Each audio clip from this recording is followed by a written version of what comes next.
You're like playing God. You're saying, I know better. I don't want this to ruin my plans. Right. So I'm going to do this. And it's, again, trading this short-term relief for, like, our long-term health.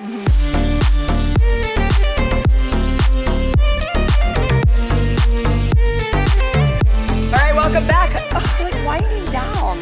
We're getting towards the end of our time here at YWLS, but we like saved one of the best for last. So and we're excited to talk. I'm loving the guests that we're having. We've had some amazing guests. Yeah. YWLS is our fave.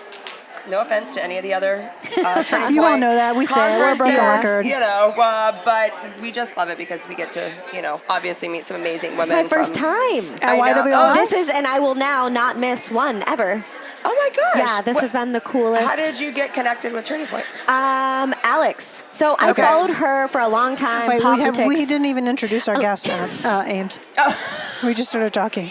Okay. People were like, who are you talking to? Who's this person? Well, that's okay. So this is Emily Detrick. Hello. Right? Did I say that right? Emily okay, Detrick. Just making sure I said that. And she is a hormone health coach. Health coach. And wow, like we have so much to jump into. Yeah, like this is, we're gonna be here till tomorrow. I know. Because I got lots. We got a lot. Well, I'm always just so interested in like someone in a field like yours, like how that translate to Turning Point. How did you get involved with that? So, I mean, with Turning Point, like I said, I followed Politics. I followed Alex for a long time. And a couple years ago, it's probably a year and a half now, she put a post on saying, hey, I want someone to come on and talk about birth control. And so a bunch of my followers tagged me, and everyone's like, it should be you, it should be you. And it didn't end up being me. She chose someone who's like a doctor, like, which is a way more clinical background, which I think is more appropriate for really breaking down birth control. I have a lot of education, but I think that happened. And then I was like, okay, I let it go, gave it to God. And then probably 6 months or 8 months after that, Alex followed me on Instagram, and I was like, oh my gosh. And then she DM'd me and she's like, do you want to be on my podcast? I really want to interview you about like hormones and nutrition and balancing your hormones and getting off birth control and all of that. I screamed. I was so excited. And like, honestly, the trajectory of my career after going on Spillover was insane. But like just completely changed. But like, why the push all this sudden for all of this anti-birth control stuff? I think that from growing up, like it's always like, oh, you need to be on birth control. You need to be on birth control. It was the thing, right? Yeah. I guess. I mean, maybe I just had a very different experience with it because I've never been on birth control. Yeah. And so I never felt the need to be on it. And then I think I tried it like for 1 month when I got pregnant or when I got married. And I was like, I feel horrible on this. I don't want to do this. And so like, I just didn't really think about it. But as I was going back in my mind, I guess I remember like, when you would go in for acne, they would always push birth control. But I just guess I didn't realize, like, is it just everybody on birth control? Well, the funny thing is most women are on birth control not to prevent pregnancy. They're on birth control to control these hormonal symptoms. So that's the crazy thing is most women aren't on birth control to control birth. They're on it to control other symptoms. Yeah, like acne, mood swings, irregular periods. And they're told this will regulate. Those are the 2 reasons I was put on, acne and irregular periods. This will regulate your period. But that's a complete lie. Like, that's a bold-faced lie. Why are they also getting to determine that your period is irregular? Like, some women have 40-day cycles. Yeah. Some women have, who was defined and said, like, this is irregular? Right. Like, some people's regular cycle is 41 days. Yeah. On average, like, an average healthy is, like, 26 to 35 or 38. Some women have longer cycles. But if it's regularly at 41 days, then that is a regular cycle for that person. Yeah. This isn't like once every 3 months and then 2 months later and then I get my period twice in 1 month. Yeah, no.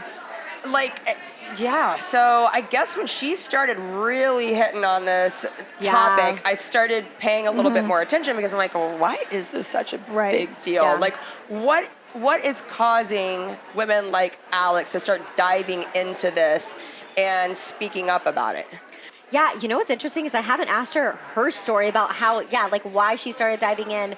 But I think there's something happening right now. I don't know if it's like these women that have been on birth control for so long and suddenly there's so many environmental factors, right, with the food in this country and all these other things causing this cascade of effects where women are feeling horrible on birth control. And I think more women are speaking out about the short-term and long-term consequences of birth control on your health and on your fertility. And is it a rise of infertility? Oh, and massively. The infertility rates are insane right now. I mean, testosterone is tanking too. So it's like male infertility and female infertility are an all-time high. Wow. And it's heartbreaking. It's heartbreaking. You're told, like, just go on birth control and then get off when you want to get pregnant. And it's not that simple. Women are finding they get off and then they can't get pregnant. And they're having miscarriages. And all of these things are happening because their hormones are just And is going it haywire. any birth control? Or like a certain, I guess like type. Whatever method? Yeah, so there's so many different types, right? You have like the pill, Right. the mini pill, you have I the don't shot. know the mini pill. The mini pill is progestin, so fake progesterone, Okay. progestin only, versus the pill has like a fake estrogen and progesterone. So the mini pill, they'll put you on, they'll say it's better. It's not. There's the IUD, the shot, the implant, the patch, all of these things, and they're all releasing a stream of exogenous fake synthetic hormones that shut down your cycle completely. It's not that it regulates it. No, it shuts it down completely. You're not getting a period. You're not ovulating. And then, not to mention with the copper IUD, the way that that works, it's non-hormonal. So people say like, oh, is it better because it's non-hormonal? No. And I've actually heard the worst stories with the copper IUD. One, copper toxicity. I mean, you have a copper thing in your uterus. The way it works is by inflaming your uterus so that nothing can attach. That's not good. Right? Your uterus is so basically angry. So constant inflammation in your body, which we know is bad. Yes, potential. This is the crazy thing, and I know Alex mentioned it, potential monthly abortions, right? It's not stopping fertilization, and it's not stopping ovulation. So if a fertilized egg makes its way to your uterus, it just can't implant, and your body essentially aborts it. And so women are not told that. Like, what is in the copper IUD? It's just like a copper insert, and the only purpose is to irritate the uterus. And, I mean, they can shatter. They can get lodged in your uterus. Yeah, like I've heard some bad... There's one, the crazy story, a baby came out holding it. No. Yes. No. Yes. I'm not... You can look it up. There's a news article and a picture. Track that baby. That baby is going to be like something one day. Yeah, them coming out here. Yeah. Oh so, my yeah, gosh. it's not that... Again, since it's not stopping fertilization, it's not stopping ovulation, you can still get pregnant on that.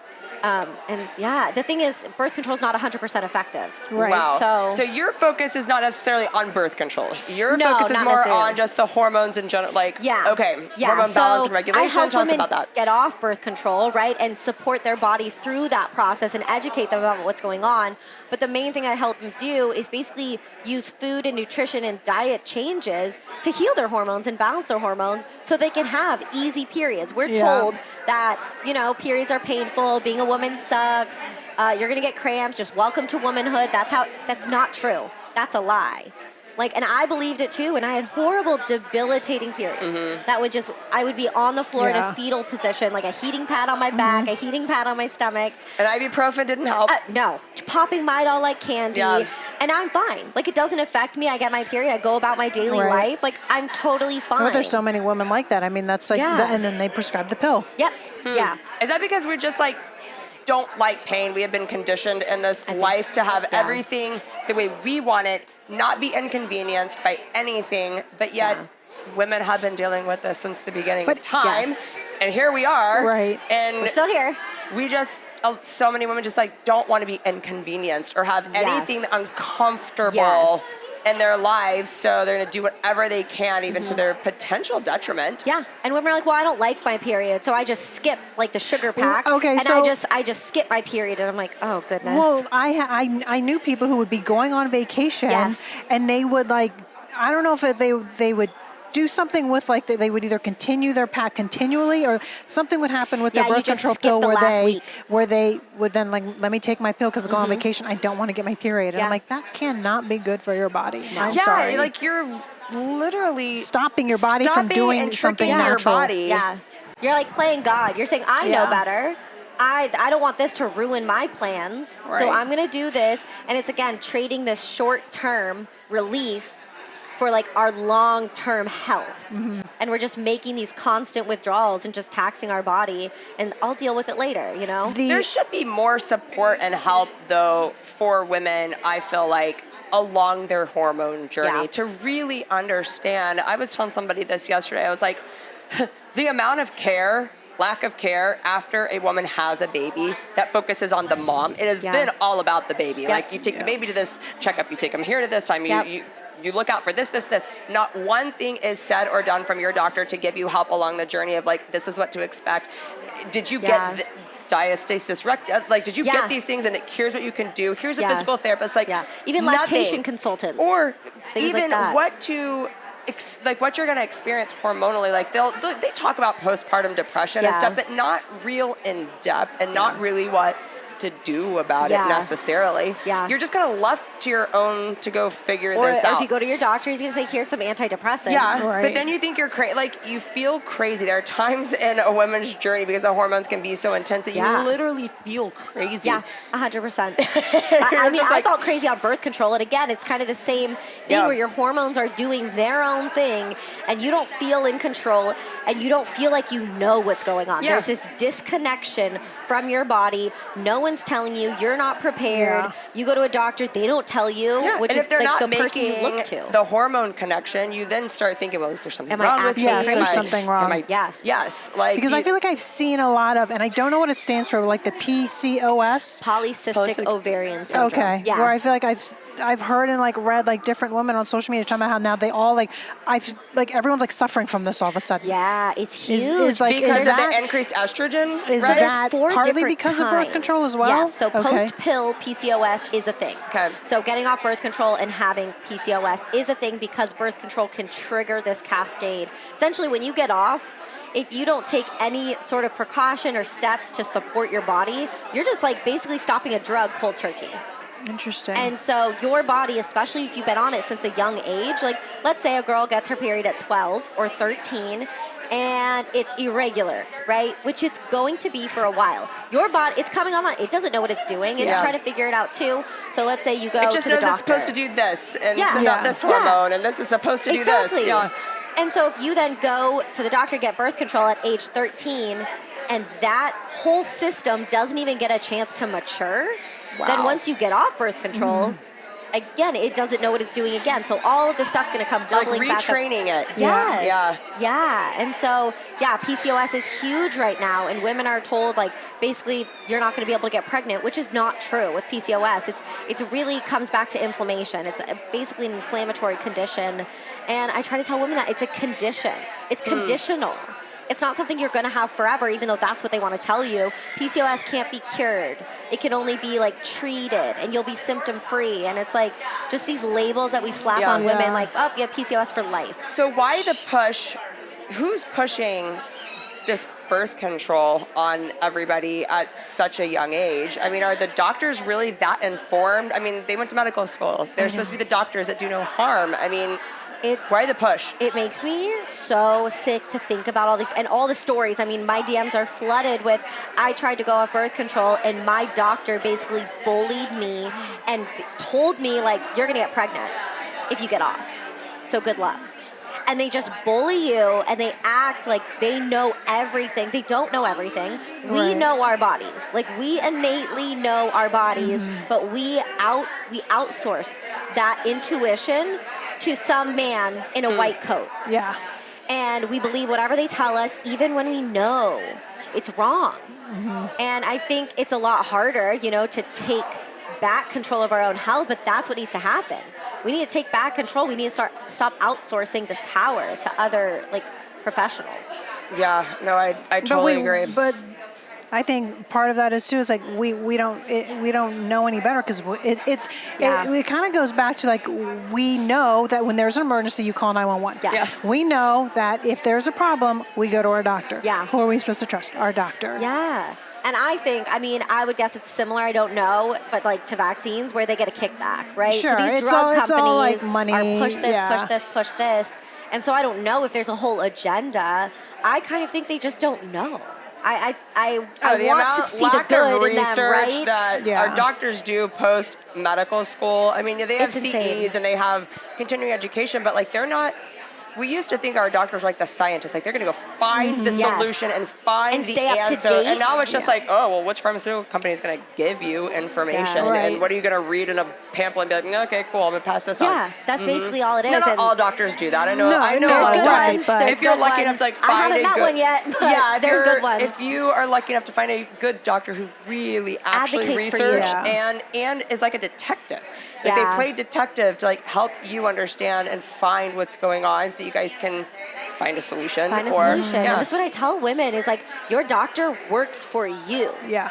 Like they should be advocating for you. And if you feel like they're just bullying you, they're not listening to you, they're not taking your input, they're just, giving you a drug, giving you a prescription, find a new doctor. Yeah. Shop. You don't have well, to I'm stay sure a with that lot of doctor people forever. found that Right. during the vaccine time. Yeah. Like, Yeah. obviously, I like think getting too, bullied like it's by also their hard to doctor. find a new doctor, and like people just don't want It to go is, through that yeah. hassle. Yeah, You know, and then totally. you've got people who are dealing with like insurance companies and the limitations of their insurance companies in terms of like the doctors that they can or cannot go see. Yep. I worked at a naturopathic clinic for a little while, and that was the thing is like we didn't take insurance Right. because insurance, we just didn't deal with it because it was too much of a headache. People with really good insurance, PPOs and things like that, you can get some coverage, but for the most part, insurance won't cover naturopathic No, care. that's the kind of doctor I see. And if I want to Exactly. get, and I have to pay all out of pocket, Yep. and if I want my insurance to cover any, I have to like fill out this whole form. I have to send it in, And and then hope. like eventually a check may show up in the Yeah, mail. yeah. I've yet to get a check. So When is somebody coming to you? At what point and stage in their life? There's a couple different points. Usually,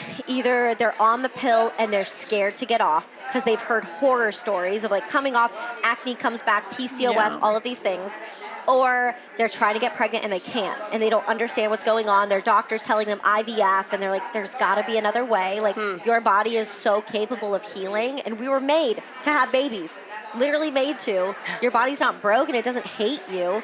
There's just things, trauma, environmental factors, diet, so many different factors, but like you can heal. And I think the whole thing in the medical Western medicine is like not like you just can't heal.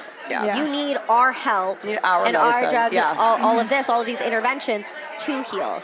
So that's another one. And then women that just aren't on birth control and maybe they have had a kid or they want to have a baby and they don't feel good, right? They don't wake up feeling good. They're bloated, they have fatigue, they have anxiety, they have acne, they have irregular periods, they have period cramps, and they're like, just help. Like, I don't know what to do. Is this their starting point? Yeah. So they're like, well, I'm going to at least check my hormones first, because obviously there's other factors that can play into Right. all those Yeah. things too, but like you're their starting point. Yeah. Okay. And what's interesting is I actually don't have clients test their hormones until about 6 months in. Really? We cover Interesting. the foundations first. So like 3 to 6 months, and usually at the end of those 6 months, they don't even need it. what's happening in those 3 to 6 months? Well, we're getting rid of things, toxic things in their home environment. So fragrances and candles Yeah. and like their laundry detergent and just things that are in their immediate environment, lotions, makeup that you're putting on your skin every day that is having an impact. Like So- hormone disruptors. Exactly. Okay. Endocrine disruptors Yeah. they're everywhere. And like I try to tell people like, I'm not trying to scare you, they are everywhere. Yeah. And you can't get away from But all weren't of them. they everywhere when we were younger? No, not in the same way they are now. It's so much more pervasive, and the chemicals that they use are different. Like these aren't the things that we ate or used 40 years ago. These companies have grown, they've cut corners, Yeah, they're they've trying to save replaced money, things. yep. These fragrances are synthetic. They're not real, like essential oil-based things or like natural-based things. And so everything's different, and not to mention the stressors of everyday life are Yeah. exponentially higher. Yeah. So all of that is going on, and so we work on getting them eating breakfast and eating protein-focused meals and balancing their blood sugar, managing their anxiety, just getting all of their ducks in a row and building this foundation of good health and good healthy habits, and then giving their body time to adjust and heal, and then usually in 6 months they're It sounds way like better. a holistic practitioner. Is that Yeah. essentially what you are? I'm a holistic health coach. Yeah, I just don't Okay. have like a clinical. Yeah, okay, okay. Yeah, so I'm a holistic health coach. Yeah. Okay, I was like, that just sounds very is very similar to holistic. like, okay, Yeah. but I love that approach because Yeah. you're looking at the body as a whole. Which Exactly. I'm like, why don't That's doesn't how every it's supposed to doctor be. do I that? went to I know. school, I got a psychology degree, and I was like, I was on track to be a therapist, psychotherapist, and I was like, I want to help people a different way. Yeah. Like I know, the most, like we eat food every day, Yeah. multiple times a day. it is one of the biggest things that if you change has a massive impact on your mood, your energy, your sleep, your relationships, like so many different things that we don't even realize. Like if our blood sugar's imbalanced and we're snapping and we're hangry and we're like lashing out at everyone we love, that's not fun to be around. Right. And I think most of the time we just say, I'm hormonal or this and that. Yeah. And it's an excuse. It's kind of a cop-out, and it doesn't have to be that way. And I think that that's so empowering, realizing that really it is in your control. Yeah. Well, what's so controversial about this issue? I wish I knew. I wish I knew. And, well, here's the thing. People tell me, you're responsible for telling women not to take birth control. They're going to get pregnant, this and that. And Okay, like, so that's where this is coming. That's where the negative talk is coming from. Yeah. Okay.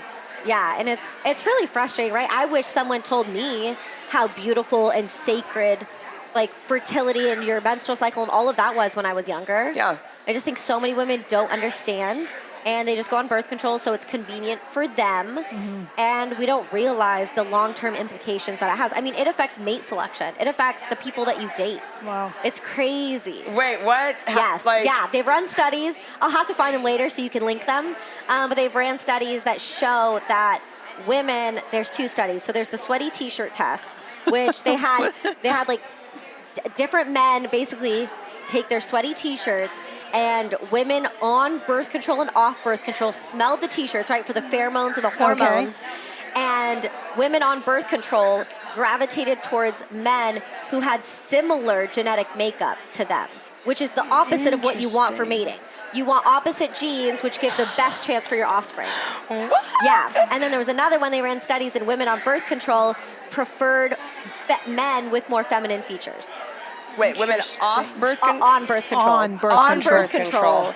Preferred, so they showed them like different, characteristics, different men with different face characteristics and bone structures and things that a man with more testosterone would express or a man with maybe more estrogen would express. And women on birth control chose the men with more with more feminine features. Interesting. That is a very interesting study. Yeah, there's like a whole joke that goes around that like women off birth control go for Jason Momoa and women on birth control go for Harry Styles. Like that's the joke, and I think it's true. Oh my gosh, that would be like, I'm so curious. Or about women that doing get like off birth control and suddenly Hold on, but I thought I was going to marry attracted. Taylor Hanson, and I was never on birth control. So what does that say here? So I don't know. I didn't fit the Yes, mold. but when was on- that? When you were like 13? So I don't know if a that little counts. different. Yeah. But women that get True. off birth control and suddenly aren't attracted to their partner anymore. That's one of the biggest ones. Really? I have wow. women, I have some like anecdotal, they message me, they're like, I ditched birth control and I broke up with my boyfriend. I was not attracted to him. Like even their scent, so like their pheromones and their hormones, they're like, I was repulsed. Like I was not attracted to him anymore, and we broke up. And I was about to marry this man. That So- is crazy. Yeah. Oh my That gosh. is- And there's studies to back all that up. Interesting. Wow. Well, I have just learned so much from all of this, but we want you to tell our audience where they can go to find you if they're looking for help like this, like to get balanced, and maybe they're getting off birth control and need some help regulating their hormones. Where can they find you? Yeah, so I'm on Instagram. That's where I hang out the most. My handle is at littlerae, R-A-E, of health, like Little Ray of Sunshine, but Little Ray of Health. And I there's so much value in all my free content in my feed. You can get so much. I also have an online course that helps women use food as medicine to balance their hormones. I have master classes in there for getting off of birth control and all of that. And then I also have a podcast. It's just the Little Ray of Health podcast. So Wonderful. again, a ton of free content on there. We will link all of that in the show notes below. But thank you so much for taking time to come This talk is to our so audience. fun. Thank you This for is so having great. me. Absolutely, and we'll be back shortly. Not Your Average Gun Girl Show and its related companies, Alexo Athletica LLC and Stami Tactical LLC, shares information that may potentially have legal implications for its listeners. A reminder that laws vary for each state, and we encourage listeners to seek local legal advice to understand applicable laws. Any items, services, products, and advice mentioned during the Not Your Average Gun Girl Show should be used at your own discretion in accordance with your local and state laws, and you should follow applicable manufacturer's instructions. Not Your Average Gun Girls, Alexo Athletica LLC, and Stami Tactical LLC cannot be held liable for your actions based on the information shared.